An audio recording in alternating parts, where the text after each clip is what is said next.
So, Nicki Minaj is going at Remy Ma again with a new verse. But only one line is getting any kind of real buzz.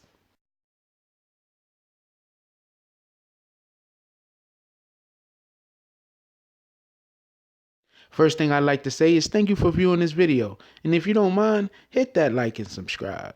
I'm pretty sure that I have more things that you'll be interested in, and it doesn't hurt to like the video, and it does help the channel out. It helps us grow. Now let's move on to our scheduled program.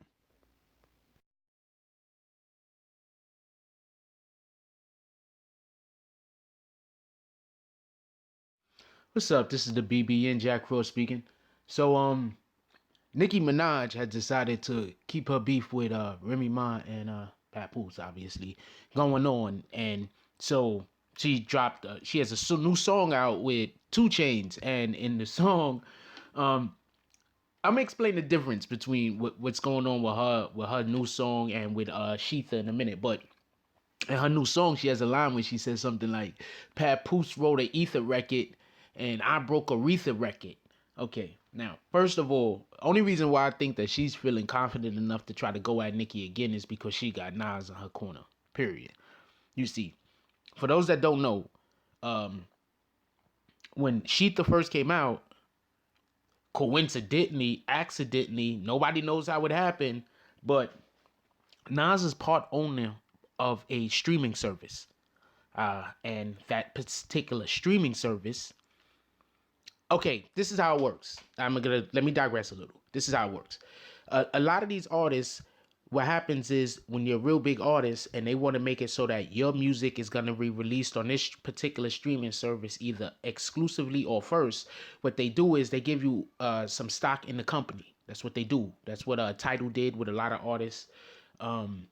That's what something what like Tidal offered Drake, but Drake stayed with Sony or whoever the hell Drake is with. Drake stayed over there, but that's like the type of contract Tidal offered Drake and a couple of other really big name artists because they want to get the exclusives. They want to get it on their streaming service months before or weeks before other streaming service get it so they can sell it on their streaming service, or they want to get it exclusively where it's only going to be on their streaming service. So Nas has stake or some kind of stake in one of the streaming services. So what happened was when Shether came out, Shether was pulled from the streaming service, so people could not buy the album, thus hurting its record sales. A lot of people believe that Nicki Minaj was behind this, but Nas said, "Yo, I don't know what anybody's talking about. I don't even know why this was done. Yada yada yada. This and this and that." So what ends up happening is couple of months later, or however long it been since they dropped Shether and Nicki and Minaj and Nas got together, then Nas got together. So you kind of got to look at that a little bit different now. Like when it first happened, you could say probably Nas knew nothing about it. But now Nas is actually, slipping the D to Nicki Minaj. So there's a good, supposedly, quote unquote. So there's a good chance that, he actually did have the song pulled. But that's not the big thing. Okay, so she has the Papoose wrote an Ether record, and I broke Aretha's record. Now, first of all,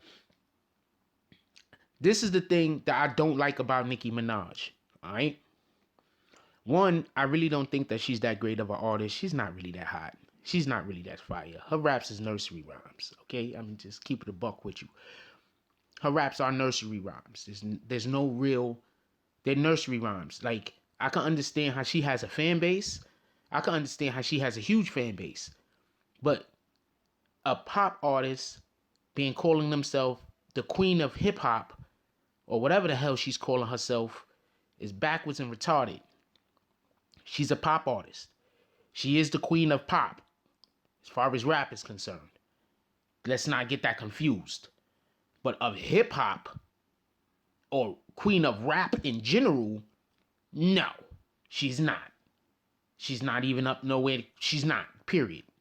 So, okay, so the difference between her rap and Shether is when Shether dropped, you had people talking about 5 or 6 different lines, 7, 8, 9, 10 different lines. People was going One line after the other line after the other line after the other line because everything was fire. Freaking whatever the hell this is supposed to be.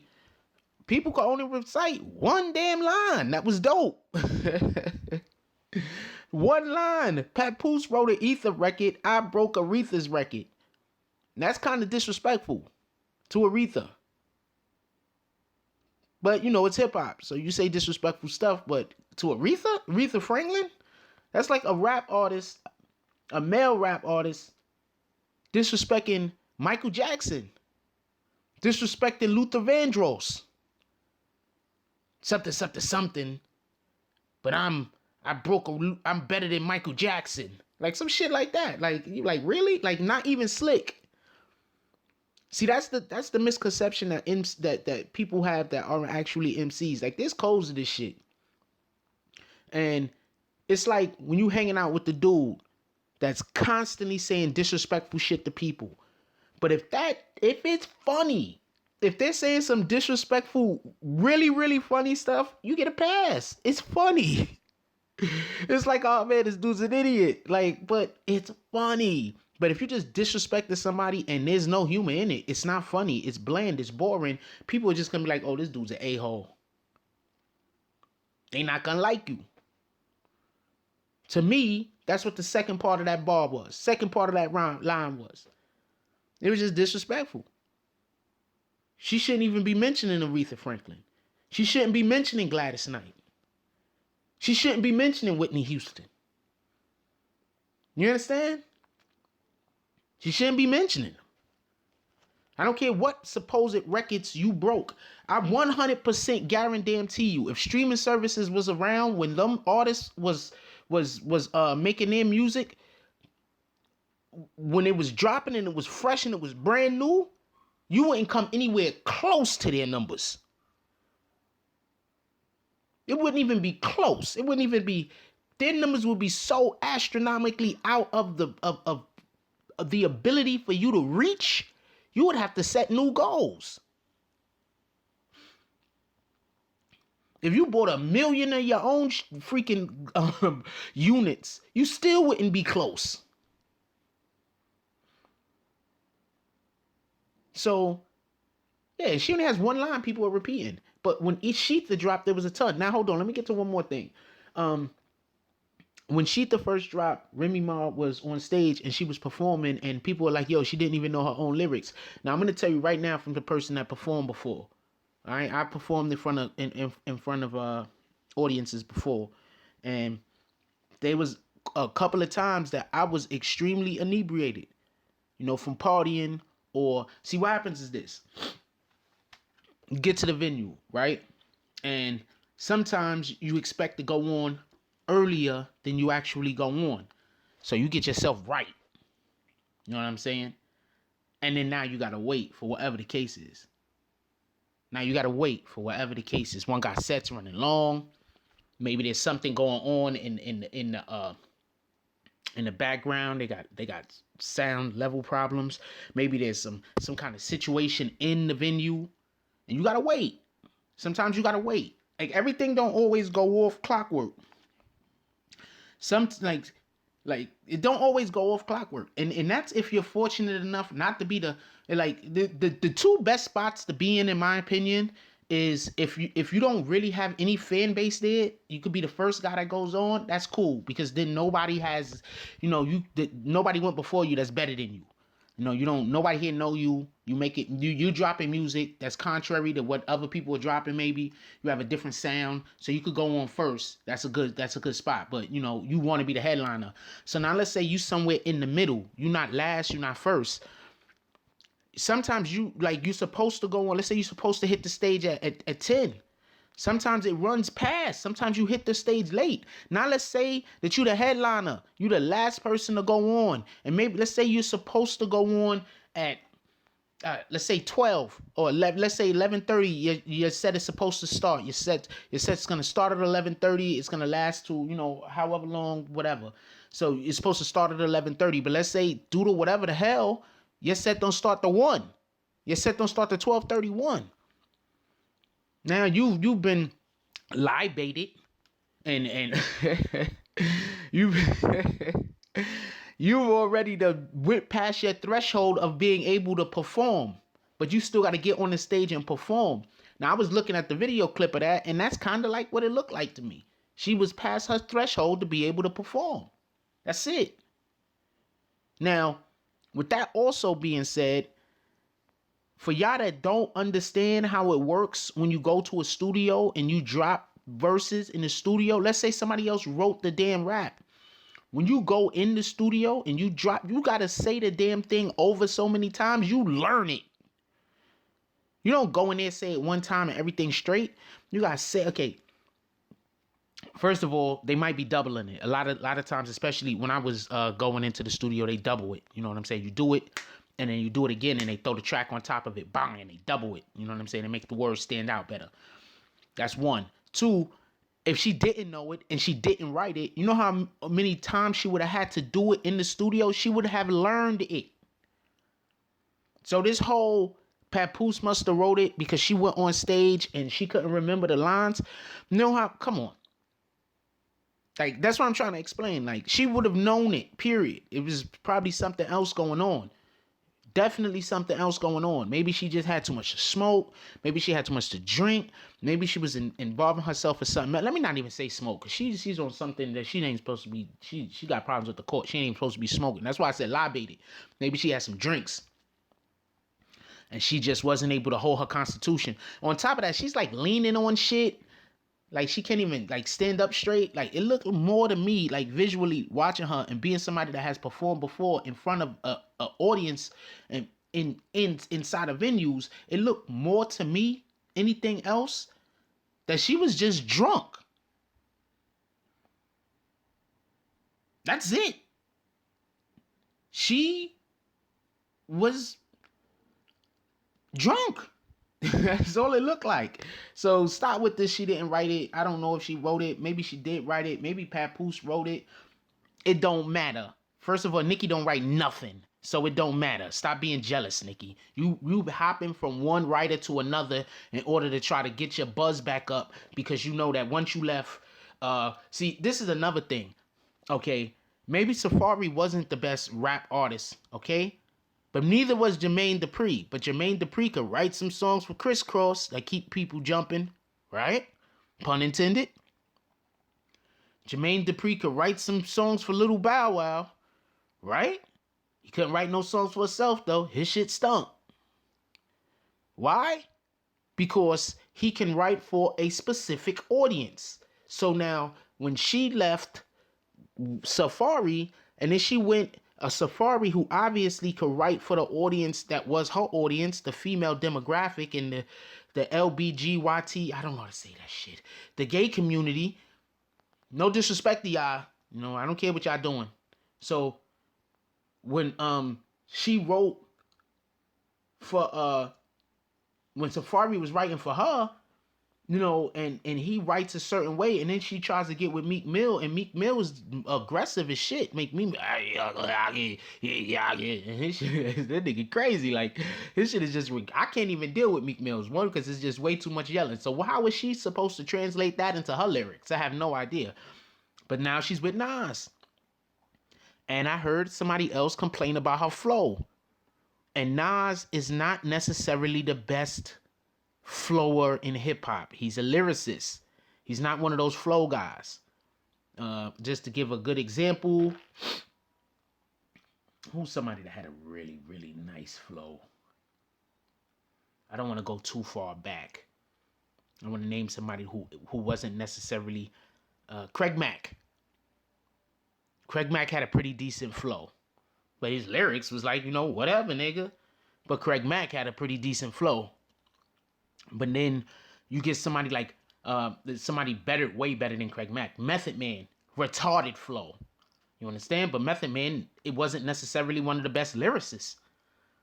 Redman was a way better lyricist than Method Man. That's what made them such a great combination. Because you could listen to a Meth Red song, and don't matter who you are, you're gonna find something in that song where you're gonna really like. If you a person that's like lyricist, you're gonna be like, yo, this dude Red, he's nasty. If you're a person that like flow, you're gonna be able to deal with it because Meth is on there. Meth's flow is Without a shadow of a doubt, one of the best flows ever in the history of hip hop. Do not get it twisted. When he dropped that METHOD, man, that was it. Like that was it. Like, for everybody that wasn't around, or for everybody that was too young to understand, that song built Wu-Tang. That was the first song dropped off the album. It built Wu-Tang. I got that fat bag of skunk. I got white owl blunts, and I'm about to go get lifted. Yo, that shit was hard. Okay? That made Wu-Tang. Just so y'all can understand this. So, Meth Flow by itself made Wu-Tang. He wasn't the best lyricist. He was dope as hell. Don't get me wrong. He was not a shabby lyricist. He's not somebody that I'm going to say a million dudes is better than. He was a pretty good lyricist. He was decent. But his flow was impeccable. Okay? And then if you want to go with Redman, let's get ready to rumble. In this corner, you got the funk body snatcher, P-Funkadelic, and I got ya. Hard enough that I cut you a whole bag of rocks. Yo, Redman was hard. So then you mix those two, and you have a symbiotic representation of rap music that one is feeding off of the other and allowing for their fan base to grow. They need to drop another album, not for nothing. I think a lot of the dudes from the 90s need to drop another album, because these dudes now, and not drop album for the kids. Screw the kids. Drop the albums for the people in their 30s and in their 40s, because we got money. We will buy that shit. Anyway, so when I hear that she didn't know her lyrics, so therefore Papoose wrote them, you know how many MCs out here that y'all see every single day in concert, y'all watch every single day in videos everywhere? They don't write shit. It's a ton of them, okay? It's a ton of them. Don't write anything. Nothing. Nada. Zilch. Okay? I write a little something. So when I tell... you can hate the kid, but you can't stop the flow. It's not possible. You must be taking a lot of blow. But I gots to know, if you at least half your weight, the booth is the ER. I make a nigga have to wait. So head to the bathroom, bitch ass, and masturbate. I'ma whip out my lessons like you got a class to take. MCs are running like I'm known to castrate. Only the feds could touch me, nigga. Ask the state, and I have to state. I could drink milk past the date, and we don't play catch and kiss. We play past the date. Look, man, I flow. So when I tell you that I don't think she wasn't able to recite her lyrics due to the fact that somebody else wrote them, I think she just couldn't recite, whether somebody else wrote them or not. I think she just couldn't recite her lyrics because she was just hammered. That's it. She's leaning up on the partition thing. She could barely stand up straight. When she finally do walk out and she could stand up, she looks kind of uneasy. That's it. And no, this new Nicki Minaj song is not, one line is not better than Shether. Everybody stop it, okay? Whoever's talking that, okay, her fan base, I get you. That's what y'all on. I respect that too. You riding and dying with your queen, feel me? I respect that. So no disrespect to y'all. I respect that. But I'm just keeping it a buck with you. The best thing Nicki Minaj could do is just forget about Remy Ma for the time being. It's the best thing that she could do. Because right now, there's just no wins. Right now, Nas will have to write a song so dope for you and get on it. And go directly at Papoose and force that nigga to get on a song with Remy Ma. Now, doing that, all you're going to do is lift Remy's buzz. That's it. Win or lose. You're just going to make Remy more famous. So you need to stay in your lane. Forget about that whole Remy Ma situation because there's really no wins. Even if you win, you lose. It's no wins. Anyway, yo, leave some comments down below. I want to know what y'all think about this. Like, seriously. I want to know what y'all think about this because I think she should just leave Remy alone. It don't make no sense. She can't win. It's a no-win situation. Even if she wins, Remy wins. Remy wins either way. If she says something to Remy, it brings Remy money. If she don't say anything, she's scared. There's no way she could win. She might as well not line Remy Ma's pockets. That's my opinion. Anyway, Like, comment, subscribe. Leave your comments down below. I really want to know what everybody think about this, seriously. And that's all I got for you. I'm out. If you like this video, please hit the like and subscribe button. If you would like to help dictate the direction that this channel takes, please leave a comment. All comments are appreciated, whether positive or negative. Thank you very much and enjoy your day. And remember, positive thoughts cause for positive things to happen. Let's get it.